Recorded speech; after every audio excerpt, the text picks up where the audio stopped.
குருவே சரணம். குருவே சரணம். சென்னையிலிருந்து உங்கள் பண்டிட் விஸ்வன். அன்பர்களே, இன்று நாம் பார்க்க இருப்பது உத்தர நட்சத்திரத்தில் அமர்ந்த கிரக திசையை பற்றி பார்க்க போகிறோம். உங்கள் லக்னத்திற்கு உத்தர நட்சத்திரத்தில் அமர்ந்த கிரகம் உங்கள் லக்னத்திற்கு யோகராக இருந்தாலும் அவயோகராக இருந்தாலும் சுபகிரகமாக இருந்தாலும் அசுபகிரகமாக இருந்தாலும் அந்த கிரகம் உங்களுக்கு ஓரளவுக்கு சாதகமாக அந்த திசைகள் வேலை செய்யும். நன்றாக இருந்தால் சிறப்பாக செய்யும்.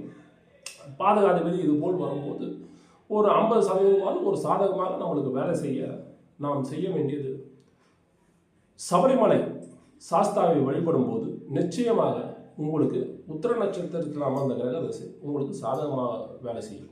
அதே போல் மாதம் எல்லோரும் சபரிமலைக்கு செல்ல முடியாது. அவரவர்கள் ஊரில் இருக்கும் அருகில் இருக்கும் ஐயப்பன் கோயிலுக்கு செல்வது மிக சிறப்பு.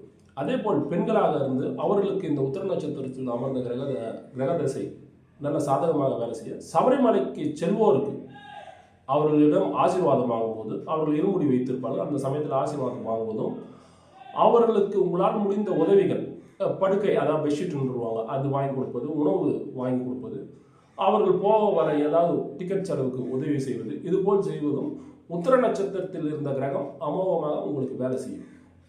அதே போல் சபரிமலை சாஸ்தா தினமும் அந்த சாஸ்தா போற்றிகளை 108 போற்றிகள் இருக்கிறது. அது தினந்தோறும் வீட்டில் இருந்து சொன்னால் கூட நிச்சயமாக உங்களுக்கு உத்திர நட்சத்திரத்தில் அமர்ந்த கிரகதசை நல்ல சாதகமாக வேலை செய்யும் என்பதில் எந்த விதமான ஐயப்பாடும் கிடையாது. நன்றி அன்பர்களே. இது போல ஜோதிட தகவல்களை தெரிந்து கொள்ள பின்பற்றுங்கள் உங்கள் விஸ்வக் அஸ்ட்ரோவிஷன் சேனலை. நன்றி. வாழ்க வளமுடன். Don't forget to like and subscribe our Viswak Astro Vision channel.